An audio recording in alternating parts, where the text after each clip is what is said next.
Right, here we go. Back again. Back again. Alright, and today it is a vaccine update. And as always, a bit of a mixed bag, really, in a wee channel update as well. So stay tuned for that one. And firstly, the vaccine. Now, I made this video only 3 days ago, as you can see, and in that video we covered quite a lot of stuff, but I did say that I reckon when the vaccine is ready, and it will come, it will most likely be mandatory and it will be forced. If not this time round, then the second time, maybe for the second wave. And this is from BBC News yesterday. If a vaccine is developed, will it be mandatory? Question mark. Health Secretary Matt Hancock says if we get a vaccine, people absolutely should take it because government will only recommend one if it is safe. Right, sure. So this was Matt Hancock yesterday giving his daily briefing of fear, the daily dose that the government give to the people of the UK every day now. It's the fear bulletin, of course. And this is from the Metro, sticking with this. Matt Hancock hints coronavirus vaccine could be compulsory. Yep, it's coming. And it says, speaking to reporters, the Health Secretary said the question of whether it's mandatory is not one that we've addressed yet. We are still some time off a vaccine being available, but I would hope, given the scale of the crisis and given the overwhelming need for us to get through this and get the country back on its feet, and the very positive impact that a vaccine would have, that everybody would have the vaccine. Of course, everybody's going to want it. No one's going to have a problem, are they? I mean, who's going to have a problem? I mean, they've only put it together in months. What's wrong with that? Right? And it then says, National Coordinator of the UK's testing effort, Professor John Newton, said mandatory vaccines are an option, but that hopefully it won't come to that. He added, the most successful vaccine programmes tend to be via consent. So what really matters is clear explanation of the benefits and any risks associated with the vaccine, and a really good system to make the vaccine available to anybody who needs it. Right, it's got to be there for everyone. And then did say, actually I was quite surprised, the Health Secretary also urged people to seek help if they are struggling with their mental health during the lockdown. Hancock said the change and the uncertainty generated by this awful virus had been difficult for many people. Yeah, no shit, Sherlock, right? It's been fucking destroying people's lives. And it's not the virus, it's the lockdown that's caused it. It's not the virus that's caused it. It's all the rules and regulations that have been brought in, of course, by the criminal politicians, like here in the UK and elsewhere across the world. And yeah, it is destroying people's lives. And the suicide rate at the moment, it's fucking skyrocketing. And it's terrible, it really is. And like I said, it's criminal. And the mandatory vaccine, it's coming, I'm afraid it is. It is coming. There's no doubt about it. And I covered these dudes yesterday. AstraZeneca, or whatever their bloody name is. Well, they're in the news again. Would you believe it? And yeah, AstraZeneca, they're getting 1 billion. May 21st, 2020, AstraZeneca gets 1 billion from US BARDA to support COVID-19 vaccine. Now, who's BARDA? Well, this is this lot, Biomedical Advanced Research and Development Authority. It looks like some sort of terrorist badge or organisation, which it probably is. In terms of BARDA, this is just recent. BARDA chief leaves position as agency enters unprecedented vaccine campaign, raising questions about federal COVID-19 response. So their head honcho has left. Surprise, surprise.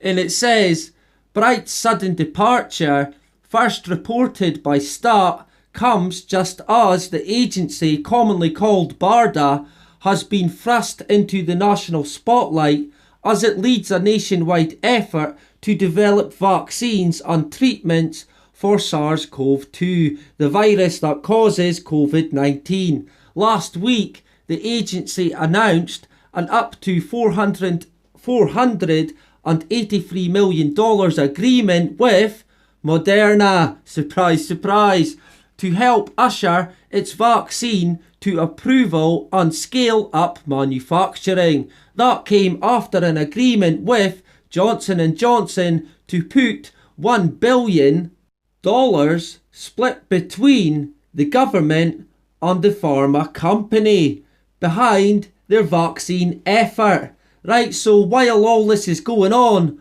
all these deals and all this billions of millions of pounds, this guy stepped down and left. Interesting stuff.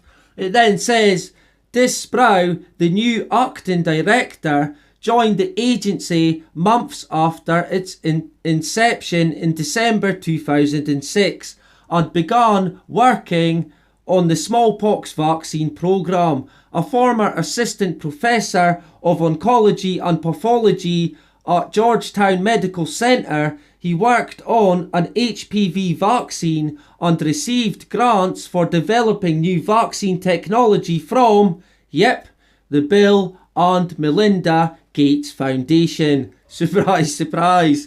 He has overseen the budget for Project BioShield, a long-running government effort to purchase vaccines for the use in a potential bioterror attack.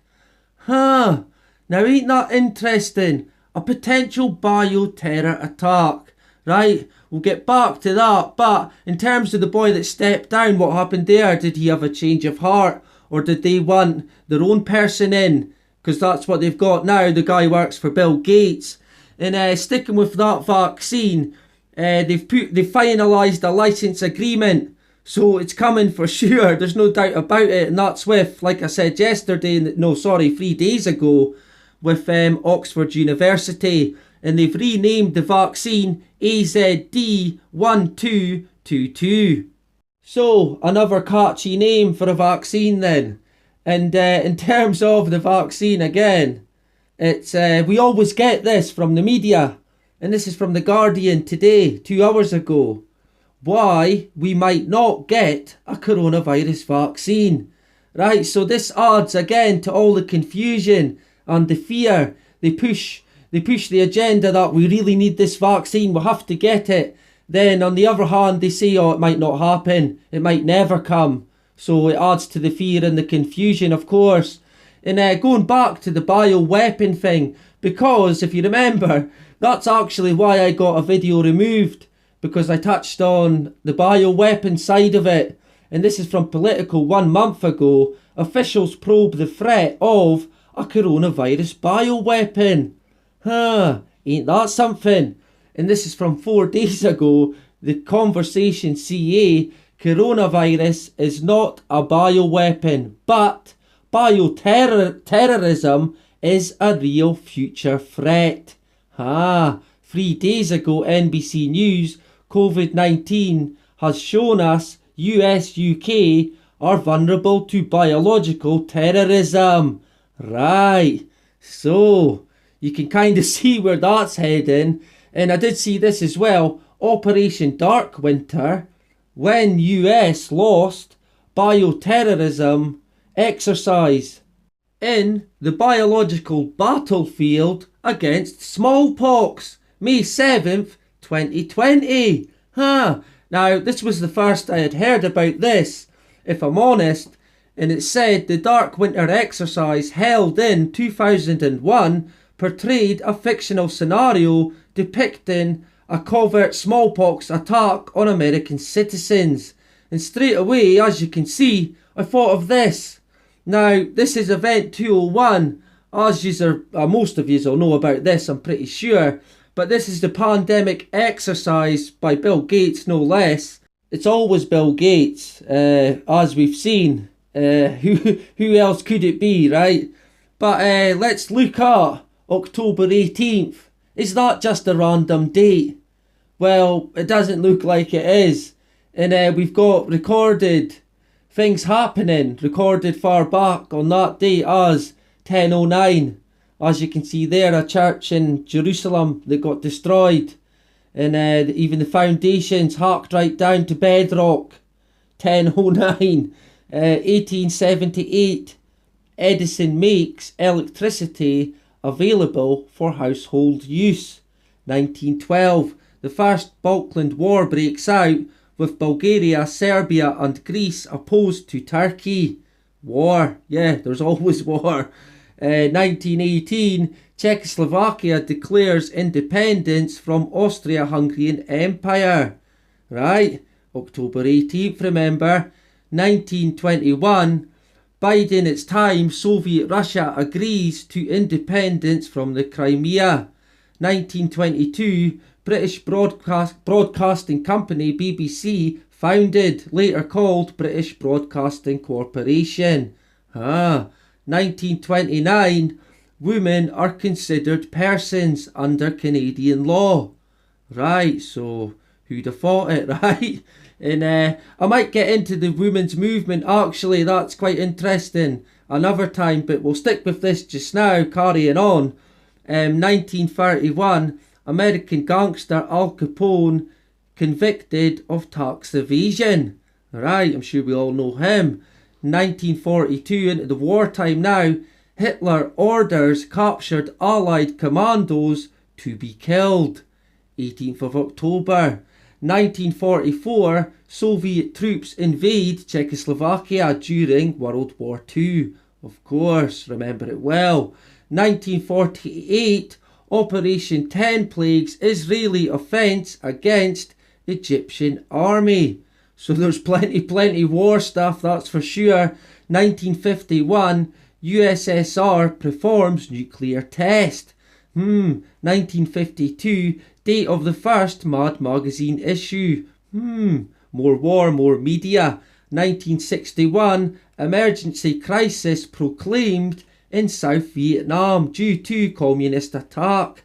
1962, JFK meets Soviet Minister of Foreign Affairs Andrei Gromyko. Yeah, we'll go with that. Gromyko, okay?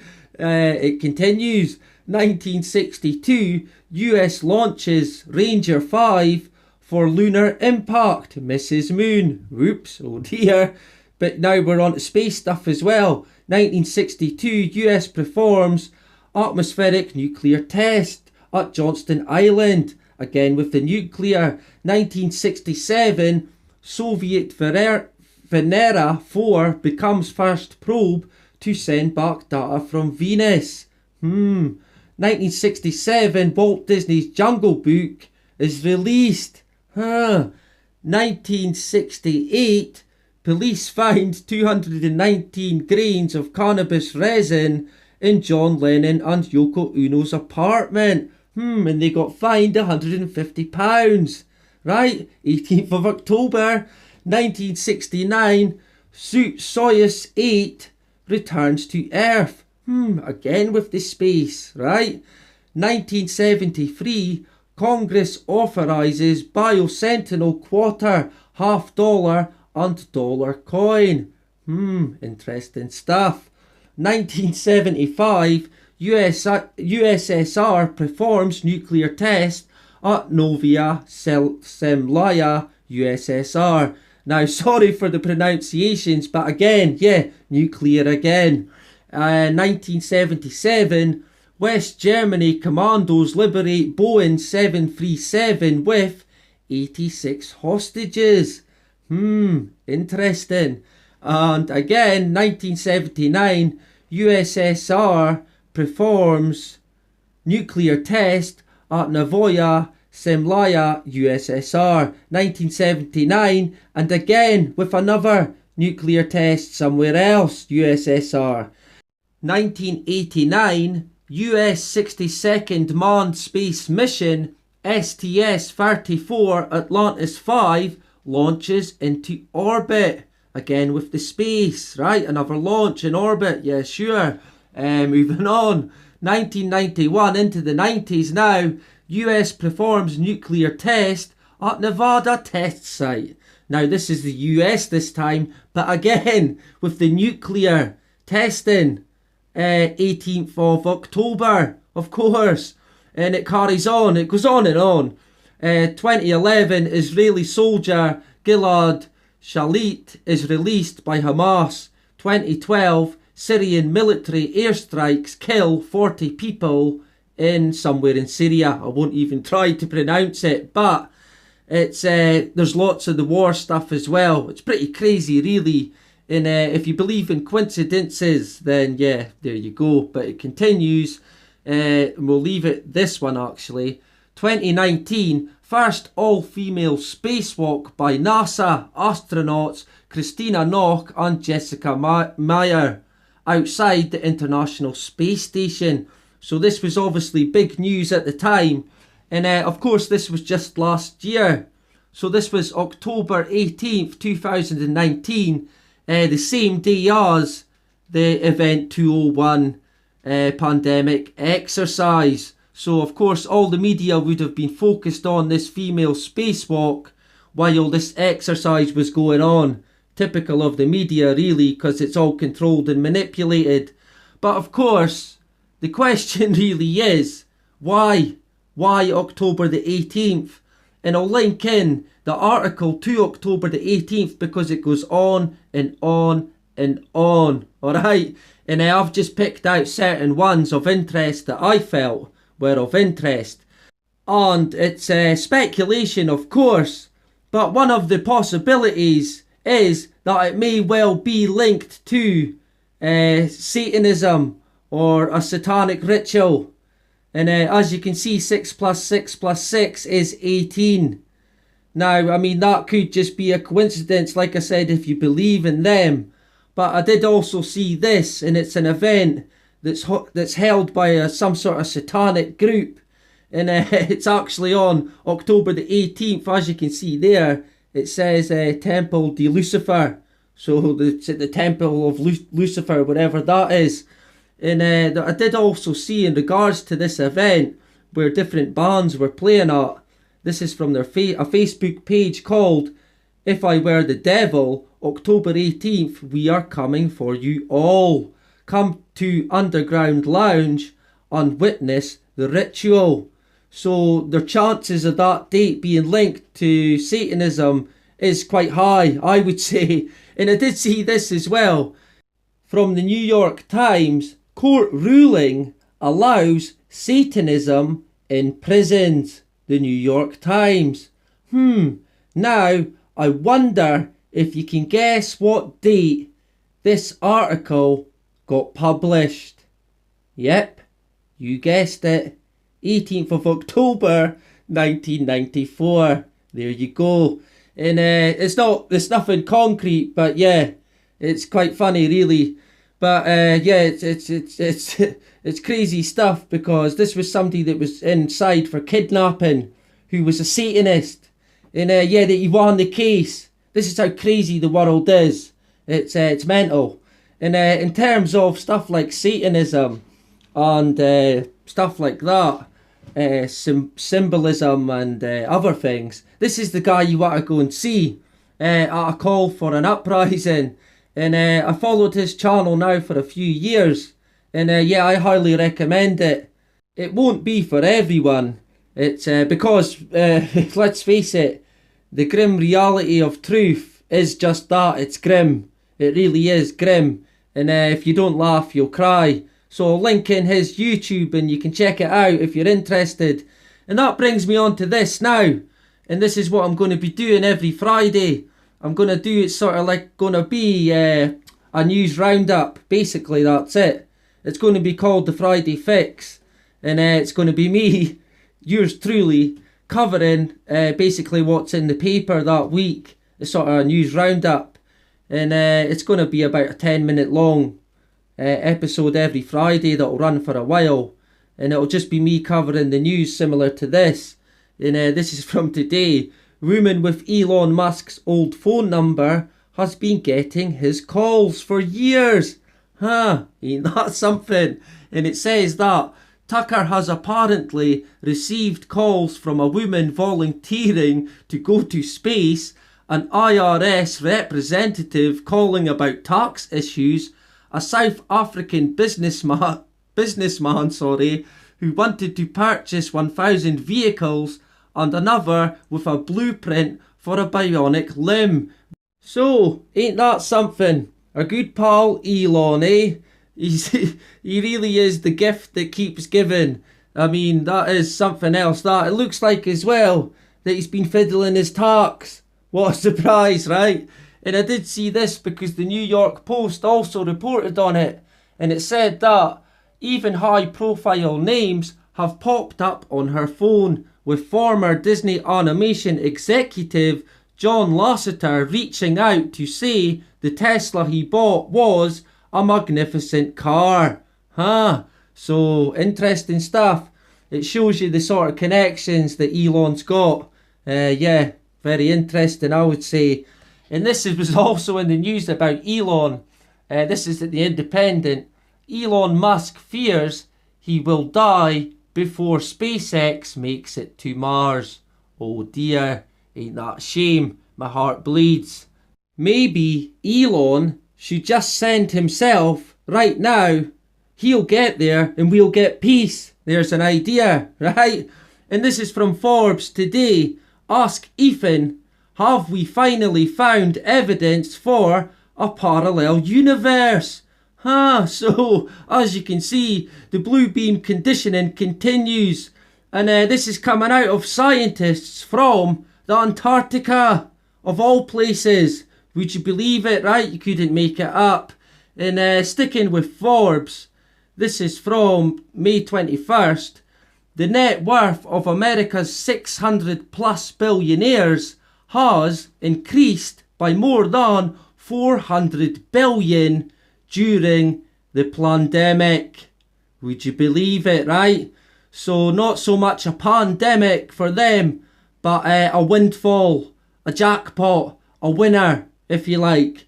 And it says America's billionaires saw their wealth, increase by $434 billion during the course of the global pandemic, according to a new report. A staggering figure that coincided with upheaval to the global economy and more than 38 million Americans filling for employment. Yes, and the other millions and millions of people whose lives have been destroyed by this guy and the people behind him.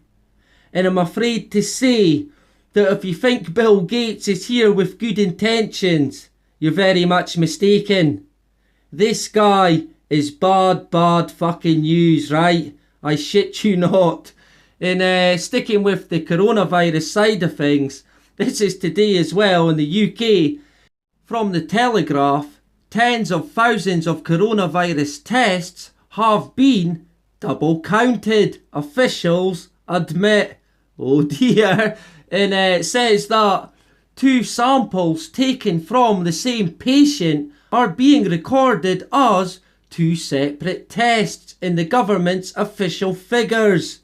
And I noticed today actually on Facebook, a lot of people who would never ever question anything are now actually beginning to question things. So maybe that's good. Hopefully it is. And going back to Mars, I reported on this in a post. And they're on about colonising Mars may require humanity to tweak its DNA. Now, I've seen this coming.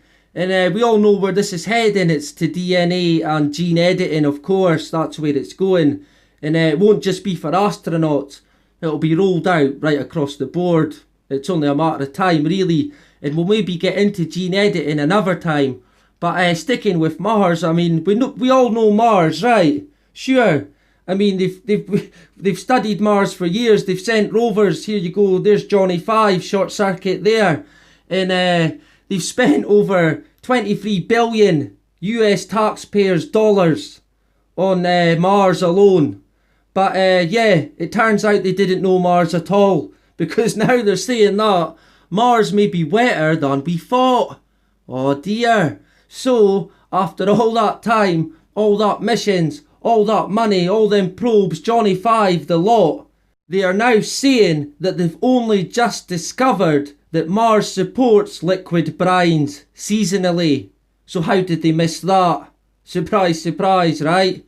Anyway, that'll be what the Friday fix will be like. That was just a sort of an example of what it'll be. It's just to give the channel a bit of structure, really. So yeah, that's to come. And I'm working also on my moon video and Bill Gates of Hell, part 2. So yeah, stay tuned for that if it interests you. And yeah, anyway, that is about it. Bye bye.